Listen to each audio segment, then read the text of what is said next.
स्थानीय मान के बारे में। तो आप देख रहे हो इकाई का मान क्या होता है? इकाई का मान 1 होता है। जब 10 इकाई मिलती है तो हमारे पास बनती है 1 दहाई, है ना। तो 1 दहाई का स्थानीय मान क्या होगा? 10, ठीक है। और जब हम 10 दहाई मिलाएंगे तो हमको क्या मिल जाएगा? एक सैकड़ा मिल जाएगा। जब हम 10 दहाई जोड़ेंगे तो हमें क्या मिल जाएगा? एक सैकड़ा। तो इसका स्थानीय मान क्या हो जाएगा? 100 हो जाएगा। फिर जब हम 10 जोड़ेंगे तो हमको क्या मिल जाएगा? 1000 मिल जाएगा। तो इसका 1000 का स्थानीय मान क्या हो जाएगा? 1000। और जब हम 1000 जोड़ेंगे तो हमको क्या मिल जाएगा? 10,000। तो 10,000 का स्थानीय मान क्या हो जाएगा? 10,000। और जब हम 10,000 जोड़ेंगे तो हमको क्या मिल जाएगा? 1 लाख। 1 लाख का स्थानीय मान क्या हो जाएगा? 1 लाख, है ना।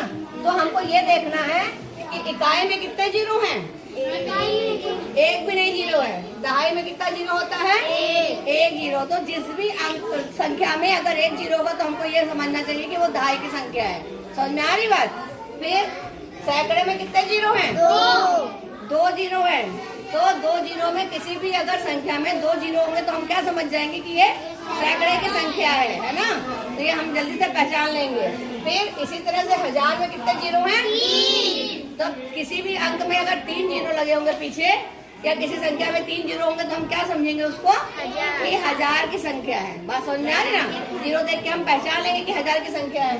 फिर 10,000 में आप देख लो 4 जीरो होते हैं। तो अगर किसी भी संख्या में 4 जीरो लगे होंगे तो हमको क्या समझना चाहिए? 10,000 कि 10,000 की संख्या होगी। ये संख्या कोई भी होगी तो 20,000 होगा या 30,000 होगा, ठीक है। इसी तरह से लाख में कितने जीरो होते हैं? 5। तो किसी भी संख्या में अगर 5 जीरो होंगे तो हमको ये समझ में आ जाएगा कि लाख की संख्या है। इतना आपको समझ में आ गया है? Okay, thank you.